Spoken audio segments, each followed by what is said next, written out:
श्री हरिवंश महाराज जी। महाराज जी, 2 साल पहले आपसे जुड़ने के बाद भजन मार्ग को जाना और भगवत प्राप्ति के मार्ग पर आपकी आज्ञा अनुसार चलने का पूर्ण प्रयास कर रही हूँ। सब कुछ ठीक चल रहा था, परंतु कुछ समय पहले पति का धर्म विरुद्ध आचरण के बारे में जानने के पश्चात हृदय बहुत विकल हुआ और निरंतर चिंतन उसी विषय का होने लगा, जिसके कारण दैनिक दिनचर्या तो दूर गंभीर ओवर थिंकिंग, डिप्रेशन के लक्षण आ गए। मैं इससे उभर पाने में पूर्ण असमर्थता का अनुभव कर रही हूँ। मेरा चिंतन भगवान से हटकर निरंतर इस बात पर स्थित हो गया। महाराज जी, क्या ये अंतिम गति में बाधा उत्पन्न करेगा? बहुत बड़ी बाधा हो जाएगी। कोई किसी का पति नहीं है, कोई किसी की पत्नी नहीं है, कोई किसी का पुत्र नहीं। अगर अपने धर्म से कोई चलता है तो हम धर्म पालन के लिए उसका सहयोग करते हैं, और अधर्म से चलता है तो अंदर से संबंध हटा दें, नहीं तो ममता से ही तो नाश होता है। और भगवान कहते सबकी ममता ताग बटोरी, मम पद मनहि बांध बर डोरी। अब मान लो पति दुराचार में स्थित हो जाए तो तुम्हारी बुद्धि इसी बात से विकल हो जाएगी कि हमें छोड़ दिया, हमारा संबंध शिथिल हो गया, वो दूसरे से संबंध कर रहा है। अब आपका जो संबंध भगवान का था उस पर ध्यान ही नहीं दे रहे कि भगवान ने हम पर कृपा की, चलो पिंड छूटा। वो संसार के भोगों के लिए दूसरे को वर्ण कर रहा है, मुझे भगवान संयम से रखकर अपनी तरफ घसीट रहे हैं, तो आनंद आ जाए, अभी आनंद आ जाए कि छोड़ो, तुम्हें तो छोड़ना ही था, आज नहीं तो कल छोड़ देते हमें, क्योंकि कौन मेरे साथ जाता। आज हमें छोड़ दिया तो मेरी समझ में आ गया कि कोई मुझे प्यार नहीं करता, प्यार करने वाले एक भगवान है। चलो अच्छा हुआ कि तुमने सही आईना हमें दिखा दिया कि कोई मेरा नहीं है। अगर ये सद्भाव लाओ तो अभी भजन और बढ़ जाए कि हे भगवान, अब तो आपके सिवा कोई है नहीं।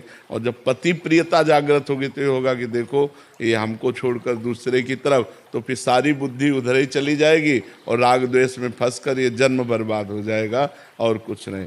जिसका पत्नी में राग है उसको अगला जन्म स्त्री का मिलेगा, जिसका पुरुष में राग है तो जहाँ राग है वही जन्म। तो काहे को जन्म हम भगवान की तरफ बढ़ें कि ये प्रपंच की तरफ बढ़ें, और कोई किसी का नहीं है। बिल्कुल सच्ची समझो, भोगी पुरुषों को कभी किसी से प्यार नहीं होता, केवल भोग से प्यार होता है। उससे अच्छी उसको तीसरी मिल जाए तो तीसरी से प्यार करेगा, चौथी मिल जाए तो चौथी से प्यार। उसको किसी से प्यार नहीं, उसको अपनी इंद्रिय भोग से प्यार है। तो ऐसे लोगों से क्या प्यार करे? पति रूप में हो ठीक है, भगवान ने आपको हमारा साथी बनाया था, अब आप भटक रहे हो तो हम क्या कर सकते हैं? आप भटकिए, हम तो सतमार्ग में चलेंगे। बिल्कुल शांत होकर भगवान को अपना प्रीतम मानकर नाम जप करते हुए चलिए, दुखी मत होइए। अगर दुखी होगी तो फिर कई गंदे रास्ते निकल जाते हैं। मन कहेगा अच्छा तुम जा रहे हो गलत, तो फिर अब हम भी गलत हो रहे हैं। श्री कृष्ण तो परम प्रेम है ना, यानी कि उनका प्रेम तो कभी मिटने वाला नहीं। तो आप मुझे वो दे दीजिए, क्या पता मैं उनके बाद इसको भूल जाऊंगी। मुझे श्री कृष्ण दे दीजिए। हाँ, बस उन्हीं की शरण में रहो, भगवान से यही प्रार्थना एकांत में करो रोकर, तो बड़े कृपालु हैं। हाँ, वो बहुत करुणा करते हैं। मेरे अंदर बिल्कुल पेशेंस नहीं बचा, मेरे को श्री कृष्ण चाहिए। अब अगर वो नहीं मिलेंगे तो मुझे कौन प्रेम। हाँ, खूब नाम जप करो, खूब नाम जप करो। भगवान बड़ी कृपा करते हैं, सही मानो भगवान बड़ी कृपा करते हैं। ऐसी बड़ी कृपा होती है जिससे जीव का सब राग नष्ट होकर भगवान की तरफ हमारी एक गति हो जाती है। इसलिए चिंता न करो, ये भी भगवान की कृपा मानो। वैभव जी, बालाघाट से। राधा वल्लभ श्री हरि। श्री हरिवंश महाराज जी। महाराज जी, भगवान श्री कृष्ण जी गीता जी में कहते हैं कि सत भी मैं हूं और असत भी मैं हूं, और ना मैं सत हूं ना मैं असत हूं। महाराज जी, इन दोनों भाव कैसे समझे महाराज जी, इन दोनों बातों? पहली बात तो है, जब तक भगवान का भजन नहीं करोगे, बुद्धि शुद्ध नहीं होगी, तब तक भगवान की बात को समझना बड़ा कठिन है। भगवान कहते हैं मैं सत हूँ और मैं भी असत हूँ। तो असत क्या है और सत क्या है? जो आप ये देख रहे हो ये सब असत है। इसमें जो दिखाई नहीं दे रहा है वो सत है। जो दिखाई नहीं दे रहा वो कौन है? वो ईश्वर का अंश, परमात्मा अंश, परमात्मा स्वरूप सत है। वो दृष्टि से कहाँ दिखाई दे रहा है? और जितना दृष्टि से दिखाई दे रहा है, गो गोचर जहाँ लग मन जाई, सो सब माया जानो भाई।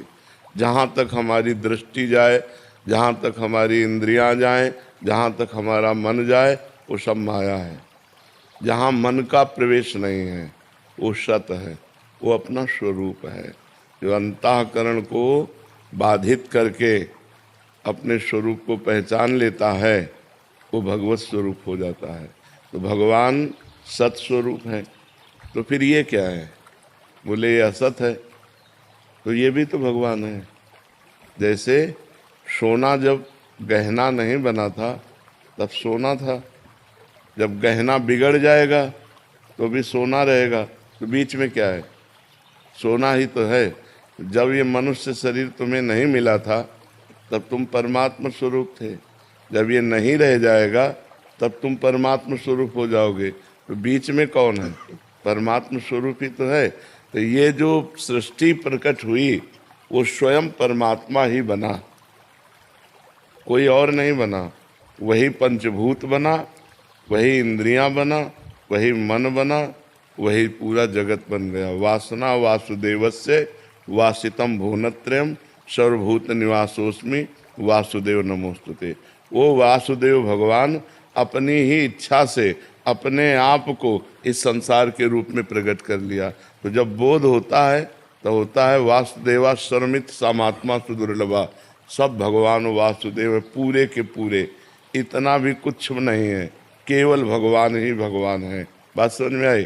तो पहले सिद्धांत ब्रह्म सत्यम जगन मिथ्या। पहले हम ब्रह्म को सत्य मान करके जगत को मिथ्या जान करके इसका त्याग करते हैं। जब जगत का त्याग होकर ब्रह्म स्वरूप में स्थित होते हैं तो सर्वम खलमिदम ब्रह्म, सब ब्रह्म ही है। अब जो भगवान ने कहा मैं सत और असत दोनों से परे हूँ, जैसे हमारा ये शरीर असत है, ये भगवान नहीं है।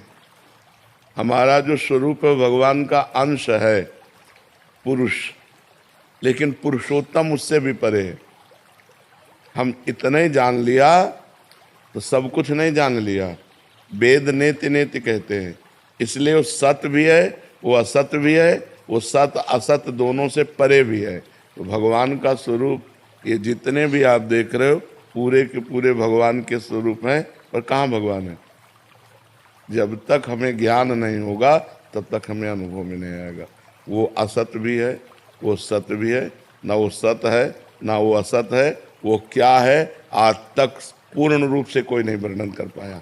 वेद भी नेति नेति करके वर्णन करते हैं, तो इसीलिए संत महात्मा जन अनुभव कर लेते हैं, अनुभव करके उन्हीं में लीन हो जाते हैं। जैसे समुद्र की तरंग समुद्र ही है, वायु विकार होने के कारण तरंग नाम पड़ा, जहाँ वायु विकार हटा तो समुद्र में लीन हो गई।